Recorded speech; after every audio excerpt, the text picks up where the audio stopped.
Takže čaute banda, chceli ste vidieť môj setup, takže začneme tým. No, ako prvé do setupu patrí chladnička. Môžeš sa pozrieť. Pretože to je základ, keď streamuješ, robíš videá, tak hladík príde. Tak, prvá je chladnička, áno, to musí byť. Teraz prejdeme k tomu hlavnému, pôjdeme z tejto strany a potom prejdeme sem. Čiže ako ďalšie mám mikrofón, je to klasický mikrofón, kupovaný na Alze, značka je CAXT, neviem, vidím vám to na obrazovke, urobil som aj screeny. Potom repračiky máme Geniusy, môžem len odporučiť, pretože nemenil by som ich, dá sa tam nastaviť aj perfektný zvuk a majú priestorové a tie basy, kámo, fajné sú. Potom tu máme takéto lacné svetlo, ktoré je zaprašené, kupované na AliExpresse, za pár šupov, tuším 7 eur ma to stálo. Ďalej, jeden, druhý monitor. To sú Philipsy, neviem, zase ti to ide na obrazovke.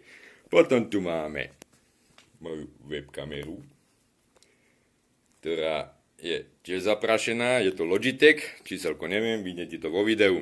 Narobil som screeny, aby ste mali lepší prehľad, hej. Takže a v nepodstatnom rade tu máme takýto menší USB hub, ktorý som už ukazoval, môžete si ho pozrieť. Potom ako základ obohatenie počítača máme tu externý harddisk, ale značku ti už nepoviem, lebo ju nenájdem, je vyšuchaná. A moje dielo HP Pavilion, parametre ti mindu, zase vo videu. Samozrejme, není dávno som robil upgrade, čiže keď to tak spočítam, nákupná cena, poviem ti ju pred upgradeom a po upgrade, hej. Takže nákupná cena počítača a monitora bola okolo 800-900 eur.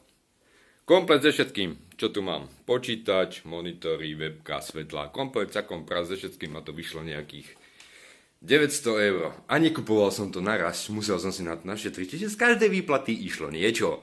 Takže pre tých, že 10 zebral love, keď furt vypráva, že nemáš love. Nie, nemám love, ale kúpil som si to, našetril som si z každej výplaty.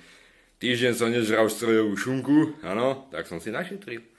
No a po upgrade ma to vyšlo, keďže som tam dokupoval ešte SSDčko, dve 16 gigové rámky, tak celkom prask to vyšlo na nejakých 1100 eur. A inak, by the way, ak máte možnosť vymeniť HDDčko za SSDčko, odporúčam to spraviť, pretože tí, čo ma sledujete už dlho, tak viete, aké problémy som s tým mal. A teraz, jak som to vymenil, kámo, som neskutočne spokojný.